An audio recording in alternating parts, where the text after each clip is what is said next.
Thank you all. Let's imagine someone's watching on C-SPAN right now, and they're hearing two sides, if you will, from the chairman all the way over, speaking about how this administration appears to have had a concerted effort to block oil and gas development. And you deny it. But the fact that you deny it suggests that you agree that if we had more production, it could help lower the price at the pump and lower the fuel prices, the air conditioning, the heating prices for the folks at home. Now, that mom who's watching on C-SPAN, wondering how she's going to pay for her gasoline, is wondering who to believe. Because I think it's critical. We apparently all agree that if we increase production, that there might be some positive benefit upon the prices that she's paying at the pump and for her fuel bill. So let me just put up some actions of this administration to kind of, put it out there. If you will, the first week President Biden came in, he canceled the Keystone XL pipeline, shipping oil from our closest ally down to the Gulf Coast to be processed in an environmentally sensitive way, halted all new oil and gas leasing, killed the 5-year offshore leasing program.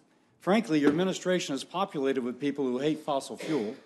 Invalidated Gulf Lease Sale 257, did not appeal, pressured financial markets into abandoning financing for fossil fuel projects. I could keep going. Now, I got 10 up there, I could probably have 20. So when I hear, oh no, we're doing everything possible, but what am I going to believe? My lying eyes, or this is just not making sense to me. And Mr. Boudreaux, when you say that you couldn't go to lease sales because you had to clean up all the uncertainty that had been created by the previous administration along the Atlantic, along Florida, et cetera, we're talking about Gulf Coast lease sales, not the Eastern Gulf, about the Central and Western Gulf. I have a letter here from the governors. It includes the governor of Alaska, but the governors of Mississippi, Louisiana, Alabama, and Texas. They want those lease sales. There was no mess to clean up there because it employs tens of thousands of Americans. And so I'd like to submit this for the record, and I assume that it is, even though my chair has stepped out for a second. I see the powers that be nodding their head yes. So the idea that there would be some sort of objection in the Gulf Coast to a lease sale is certainly not held up by these governors. And I think that the chairman's point that you've laid it to the last possible moment to put in the first stage when normally everything else would have been done by the date that you're releasing the first stage is again telling. So for the person who's watching, Madam Secretary, is it more environmental? So you've mentioned climate several times, and I know for the administration the concern about emissions is top. Here comes fossil fuel development. Here comes lowering the price of gas, and climate is top. Okay, that's a priority. We can accept that priority. Is it more environmentally friendly to develop and produce oil and gas resources off the coast of Louisiana, or is it more environmentally friendly to develop those resources, say, in Venezuela or in another country abroad, in terms of emissions, in terms of climate? Senator, what I can say is that I think here in our country we care deeply about workers. But that's not my question. My question is, what has the lowest emissions profile?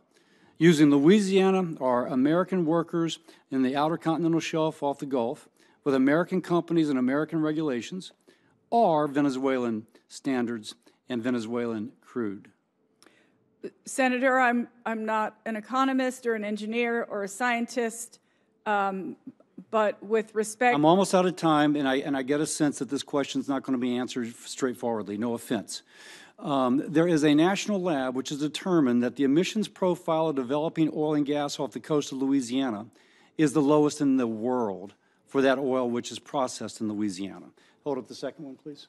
And yet these are the countries that we are asking to produce oil and gas, as opposed to us with our workers and our lowest standards. Now, this is the crazy thing. If you're concerned about climate, you should be producing in Louisiana. Lastly, Mr. Boudreaux, you had mentioned that production is now higher. That's not true in the Gulf of Mexico. In the Gulf of Mexico, relative to when this administration took office, we're down about 300,000 barrels a day in the EIA literature from February. That's a pretty significant decrease, 300,000 barrels a day. Maybe you have something later than what's online with EIA, but this administration's all-points assault on American oil and gas production is hurting that person who's watching on C-SPAN at home, it's hurting the jobs being created, and it's hurting the international environment. With that, I yield.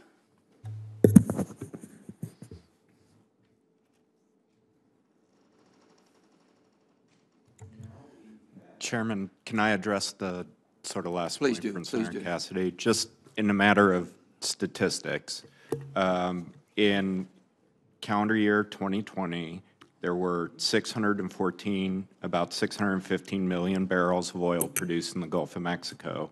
In calendar year 21, there were 628 million barrels. And so production, far from, blocking production, we've seen production, both onshore and offshore, increase on public lands during this administration. Mr. Boudreaux, can I just respond to that? Because Please. that's being a little disingenuous, and it's kind of typical of this conversation. There was a huge decrease when COVID hit. And so you're factoring in that those lowest months when COVID hit, boom, and production fell all over. And now you're saying, but the next year we did better. But we had an artificial low. If you want to look at month to month, in January of 2020, there was 1,988,000 barrels of oil produced per month in the Gulf. And then now, at least February, the latest numbers I have, is 1,615,000. Now, that takes out that kind of COVID lull, and it just looks at kind of, okay, economy back, what's happening. Mine seems a more accurate analysis. I mean, if the hypothesis is that the administration is doing everything it can to block and prevent production, the data doesn't bear that out. I disagree with that, and I can show my first poster again, but we'll have to agree to disagree. Senator Kelly. Thank you, Mr. Chairman. And Senator Cassidy, as an engineer and somebody who looked at the data, I can confirm that the amount of carbon that's results from production offshore from Louisiana is a lot less than what comes from Venezuela. So Secretary Holland